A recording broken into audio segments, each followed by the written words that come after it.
There's a contract most men sign without ever reading the fine print.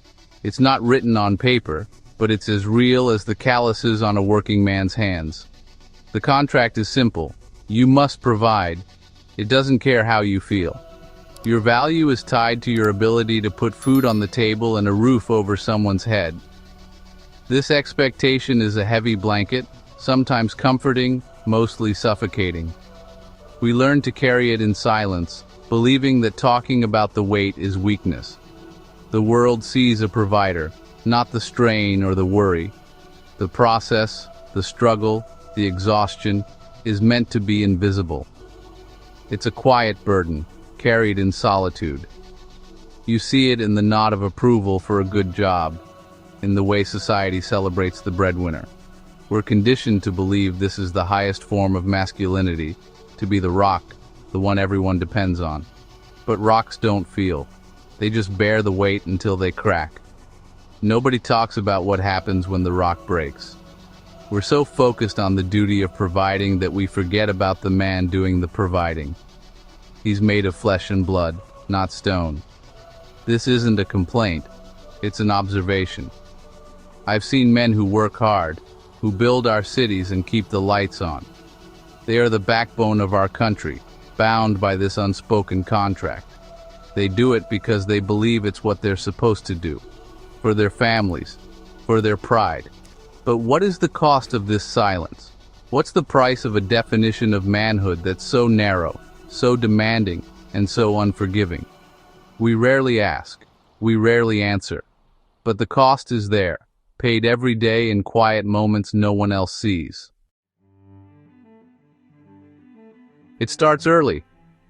Before you ever punch a clock, you're learning the rules by watching your father. He leaves for work in the dark, comes home tired, hands stained with grease or dirt. He doesn't talk about his day. He just slumps into his chair, the weight of the world on his shoulders. You learn. This is what men do.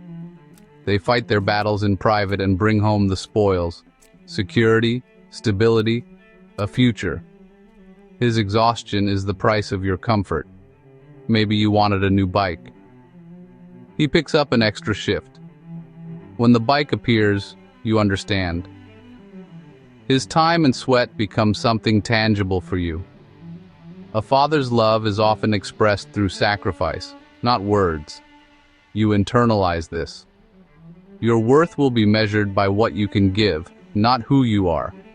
School reinforces it. What do you want to be means, what job will you have? Nobody says, I want to be present for my family. The goal is always a title. Boys are praised for ambition, for drive, for conquering. We're not taught how to feel, connect, or ask for help. By your teens, the lesson is cemented. Your first job, your first paycheck, it's a rite of passage. You can contribute. You can be a provider, even on a small scale. The contract is no longer just something you observe. You've made your first down payment. You're officially in the game. The pressure has begun. And you're expected to play by the rules whether you want to or not. The world doesn't ask if you're ready. It just hands you the weight. And you carry it. As we grow, the provider role becomes our entire identity. We stop seeing ourselves as individuals and become walking paychecks. A good week at work means you're a good man. A bad week means you're a failure. We chase promotions, say yes to overtime, and run on a treadmill chasing security that's always out of reach. Admitting struggle feels like admitting fraud, so we put on a mask and pretend everything's fine. The shadow of the provider demands strength, leaving no room for vulnerability. We miss out on life's moments, trading time and health for duty. Our families want more of us, not more stuff. But the man behind the provider's shadow is rarely seen. For many men, what do you do isn't small talk, it's identity. The job title becomes our status, our value. When work goes well, we feel respected and useful. The job is not just a living, it's proof we matter. This fusion of man and job gives purpose and structure. For those who work with their hands, the results are tangible. A wall built, an engine fixed. But this connection is a double-edged sword. If the job is the man, what happens when the job is gone? A layoff or injury isn't just financial. It's an identity crisis. The question, "What do you do?" becomes a source of dread. Many men suffer this pain in silence, feeling useless and adrift. The reversal of roles at home can feel like personal failure. He's no longer the provider, no longer the rock. In his mind, he's lost who he's supposed to be. This isn't just about losing a paycheck. It's about losing a fundamental part of yourself. The silence is deafening, the pain is real, and it's rarely spoken.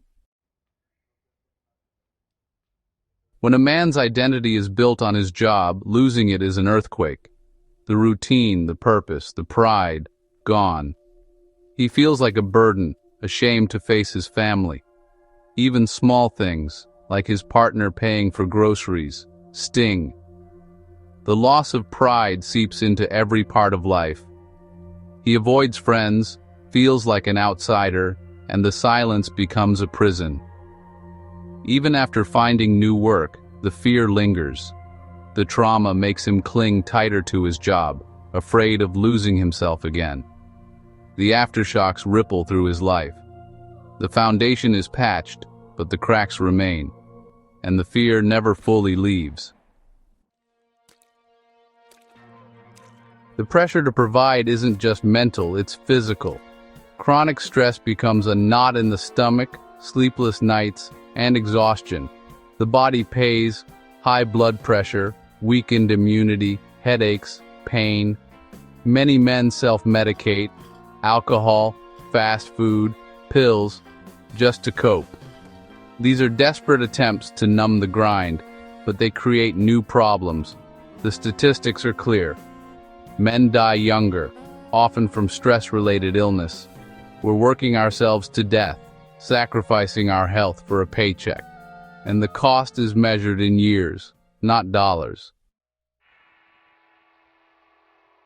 The old contract was written for a different world. Once, a man could support a family on one income. That world is gone. Today, costs are up, wages are stagnant, and two incomes are often needed just to get by.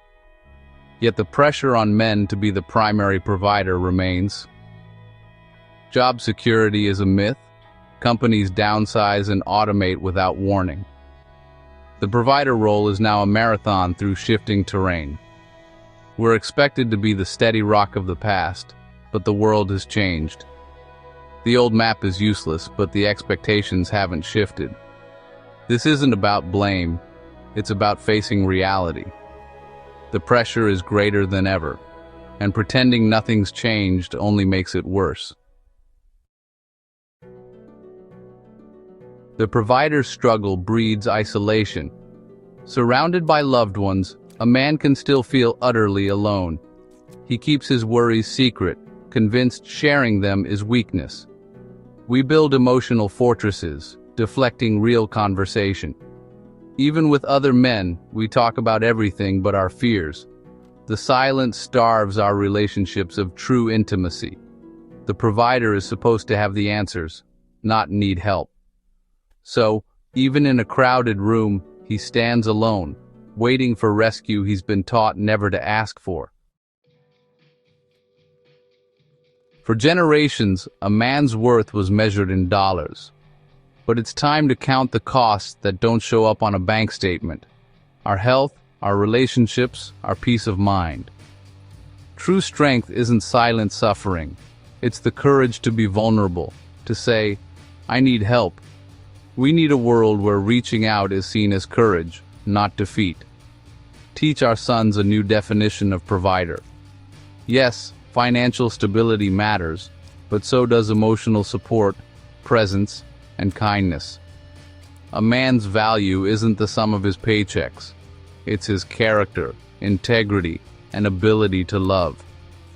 Change starts with small conversations. Fathers telling sons it's okay to be scared, friends asking how we're really doing. We are not machines built for production. We deserve to live, not just provide. That is the new bottom line, and it's a much richer one. The contract can be rewritten if we have the courage to start.